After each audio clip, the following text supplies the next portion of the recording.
nag-ung-ong na sa approval, posibleng approval diha sa atong Senado ang absolute divorce bill dinhi sa Pilipinas na ay nangalipay na asay ni supak. Nganong naa may divorce bill ang Pilipinas na lang kuno og ang Vatican City maoy way divorce bill. Ang tanang nasod sa tibuok kalibutan naa nagyoy divorce bill. Ngano man tungod kay dili maagwanta ang kasakit ug ang kalisdanan nga nasinati sa usa or sa duha ka mga magtiayon sa bana o sa asawa or both. Dili ganahang magpuyo nga naa ang kasakit. Mao nang mag-divorce unya mangitag laing kinabuhi, either magminyog lain na sad, or magpuyo nga mag-inusara kay di man day kaya ang kaminyoon. Lingay mong tupad ing namoabil ka ng divorce. Ing na kuno ba? Namoabil ka divorce. Ang style ni Kristo iyang gisusi ang sinugdanan. Dili kay mutan-aw ta sa present situation, susiho nato ang sinugdanan. Kay ang problema man God sa kaminyoon nga bati kaayo inig abot na gid sa aktual nga pagpuyo tungod kay dili maayo ang ilang sinugdanan. Gihiusa ba sila sa Dios o gihiusa sila sa ilang kaugalingong gusto? Mao nay unang pangutana, kinsa may naghiusa nila, ang Dios o ang ilang gusto? Kung ang Dios gani mo'y naghiusa, pasabot dili na buwagon og tao. Kanus aman ta hiusahon sa Dios kung magminyo mo lalaki o babae nga una mo nagtipon, una mo nagsex, gikasal usa mo sa simbahan. Maunay usas mga timaan nga gihiusa mo sa Ginoo. Kana bang wa gyud mo nagsex, unya nagpakasal usa, una nagtipon, nangandam usa, una nagtipon. Why sexual activity? Nilingay mong tupad na ingon ana ang inyong background. Kung naa gani sexual activities nga nahitabo, labi na gyud og mabdos ng daan ang babae, pagbinyo, question mark na siya. Dunay duda nga dili tinaw, dili hingkod, dili honest ang iyang desisyon nga magminyo. Dili Diyosnon kung dili tawhanon. Pasabot, gilabanan na lang niya ang kauwaw, ang kapit patalim, bisag wa tatoy ganang magminyo, pero unsa amang namabdos naman, kapit patalim na lang gini, kay uwaw kayong kinabuhi, or hadlok, na hadlok nga bunogon sa ginikanan, or patyon baka sa ginikanan sa babae. Ana. Niya, gihiusa na sa Dios, wa na. Kay dili naman Diyos nun ang ilang panagminyo. Ambot, pila kabuk nato dinhi nanimba karon, apil na ni mga online nato nga mga parishioners nga naminyo sa Diyos nun gyud nga paagi. Kanang wagi sexual activity nya nangandam gyud, nagampo gyud, unya nagminyo dayon pag human nagkasal, una pa sila nag honeymoon or naghimo sa ilang marital act. Congratulations. Mao na ang atong simbahan mitugot og declaration of nullity. Unsa man ang declaration of nullity? Kung bati na kainyong kinabuhi karon, susihon ang sinugdanan before and during sa inyong kasal dito sa simbahan. Tinuod ba nga mature ang inyong hunahuna? Kung napugos lang ka, pwede na tong i-declare na invalid inyong kasal. Ug maunang panahon na nga, wa ta mo violate sa gisultis Ginoo, kung dili ato lang gitagaan og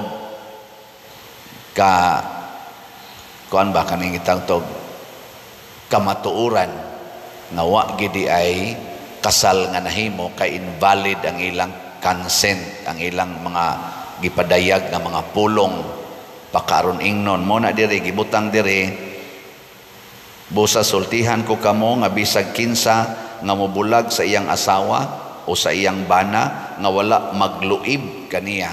Kining pagluib dili lang nang mangabit, dili lang nang magkuyog-kuyog og laing tao or makigrelasyon og mga prostitute or mga kulboy.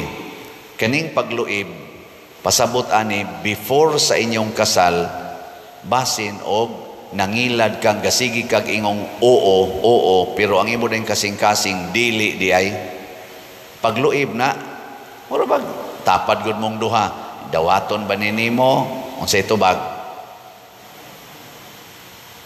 Oo, akong dawaton. Nya sa imo din kasing-kasing, suswa pa lang ko mabuntis buanga kay kung minyo nimo. Nang luib na ka. Nya ang laki sad pangutanon, dawaton ba ninimo nga maimong asawa? Oo, padre. Nya sa unahuna din, bantelan yung ka na akong binuang ay kausap. Biyahaan tayo kang buanga ka. Nagluib na ka. Gauo kas imong ba ang imo din kasing-kasing, dili di ay. O kana sang pagka-immature, immaturity, kana bang tao nga nang wap agid siya'y hingkod nga panabot sa kinabuhi. Parego na nato mga batanon nga mga high school, mga college level, wap ay mga trabaho, nya nga buntis, nya mag-asawa kunuhay dayon, immature. Nya moingon magpaka-mature ka? Oo, padre. Nya immature de kay ka, di magikakamaumang laba pas inyo, di pa kakamaumang limpyo. Sige man kag duhaan ng cellphone, sige lang kag duhaan ng computer, di man gani ka manghugas. Di ba? Unya magyuningon ka, oo padre, hangtod ang kamatayon, mobulag ka na mo. Pagluib gihapon na siya. Nagluib ka sa simbahan, nagluib ka sa katilingban. Kaya nag-ingon-ingon kang oo, kunuhay, nakasabot na gyud ka sa imong gidawat, unya wa di ay ana. Nilaing lingi sa imong tupad, ing nawa ka nagluib. Tininuod tong imo. Unya kasagaran aning mga maluibon, kanabang way klaro ang ilang pagminyo, inigdagan anas kaminyoon, muagi ginagrabe kayong kalisod. Matod pa, gansal-gansalon kayo, libaungon kayo, shiki kayo ang ilang kaminyoon, o adto na dito, muso dayon ang divorce. Moingon dit, divorce na lang, kaya di na gyud makaya. Dili na mo atong solusyon. Duha gyapon ka book options. Either maghimo ka og martyrdom or unsa man? Mo file ka og declaration of nullity. So, hay may inyo, martyrdom o declaration of nullity. Depende nimo. Basin di ay sa una immature kay kapag kasal. Unya sa sige ng dagan sa inyong kinabuhi na matured na ka. Bisan sa una pagkasal nimo ningon ka, di kita ko gusto magminyo karon. Nya karon ningabot ng kasakit, nangabot ang kasakit, nya moingon din ka, ako naman ning gikuan Lord, hangtod sa kamatayon. This is now my martyrdom. So nindot kay nastanan. Di ba? Kinsa dinhi ang nangamartir na ta sa kamot. Uy. Na iniisay makak sa kabuutan na imong bana. Basig ang imong bana mo ina martir nimo. Bitaw, sige, congratulations. Martyrdom. Nindot ang martyrdom. Mo na gibuhat ni San Roque, mo na gibuhat nila ni San Vicente Ferrer, nila ni Pedro Calungsod, San Lorenzo Ruiz, na may duha ka klases martyrdom. bloodless o bloody. Kanang bloodless, siging agas imong luha, imong sipon, siging agas, pero hangtod yun ka mamatay, pero di ka mubiya. Gitawag nag bloodless martyrdom. Ang bloody, katong ilang Pedro kalungsod, nga gidunggab gid sila, gipatay, giputlas liog, maonay bloody. Kanang muagas yung imong dugo ba, hangtod ka mamatay, bloody na, pero parihara na siya, martyrdom. O ako, nangandoy ko, nga ngato untang mga Katoliko nga nagminyo, di mo avail aning divorce kung dili ang martyrdom ila. Pero mo avail gid mo anang kanang declaration of nullity sa simbahan, inyo ginang i-process. Congratulations gyapon kay ang pag-process bayana murasag martyrdom. Kay mo gasto ka, hiringon ka, mo antos ka, pagsigig balik-balik, naigamayng martyrdom ba? Nya makapamature po na nimo kay makakaton man kagdaghan kaayo sa isulti didto niya sa mga canon lawyers. Naman na isulti mga canon lawyers para mas mahingkod na ka. Di na ka magpatakag desisyon next time. Ana, sa Diyos nun nga paagi.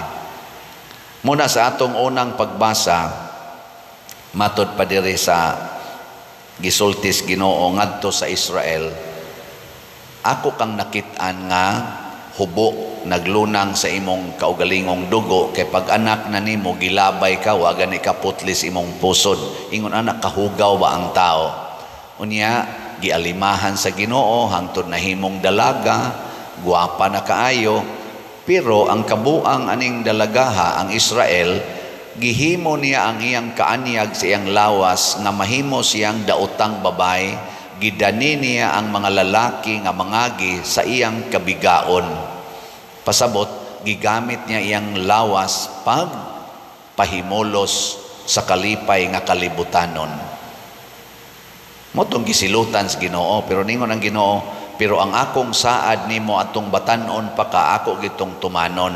Pasabot, kung mubalik ka nako, magtinarong na ka, maminaw na ka nako, tagaan gyapon ti ka og maayong kinabuhi.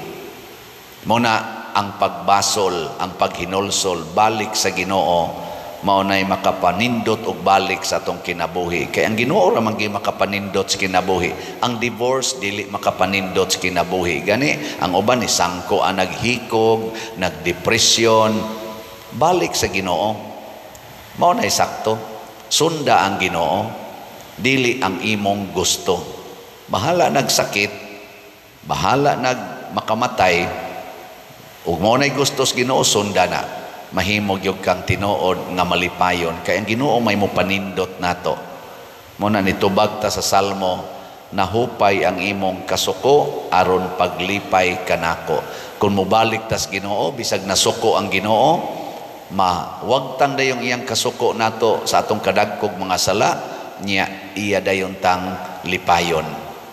Dili ang divorce ang makalipay. Ang declaration of nullity makalipay na. Kay nga naman, gibase man na sa Diyos non nga pagsabot sa inyong kaminyoon, dili sa tawhanon. Pero kung aritas divorce, why na healed spiritually? Ang iyarang legal aspect maoy na solusyonan, pero ang moral, spiritual, apil na gani ang social aspect, relasyon sa mga anak, relasyon sa mga tao, wa masulbad.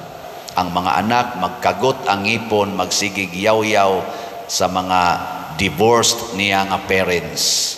Labi na gyud og nangaminyog usab ang mga parents nya do na say mga anak nya mas nindot nilang pagkaatiman ang ilang second marriage nya ang anak nga sa first marriage nga nagdivorce, nagapiki ang kinabuhi, mag-wild tong anaka og maghimo na sa tog kadaot sa katilingban. Ana na mahitabo. Muna, importante di ay nga makasabot gitag unsa ning kaminyoon. Una patamo sulod. Sabtag yun. Ako bitas una, minyo man tako. Pagsabot na ko sa kaminyoon, mas nipili kong magpari. Ako usang gipamalandungan ang pagkapari. Gitandi-tandi na ko sa kaminyoon. Finally, I chose priesthood. Nya, with the grace of God, naordinahan ko, karon sa akong pagkapari, so far, bisag daghan kayong problema, kadaghan ko naghilak, sige lang yapon kong hilak, from time to time, tungod aning daghan kayong problema simbahan, o kasakit din ni simbahan, wa gyud single moment of regret sa akong part. Kinsa dinhi ang wa gyud magmahay sa iyang kaminyo onta sa kamot.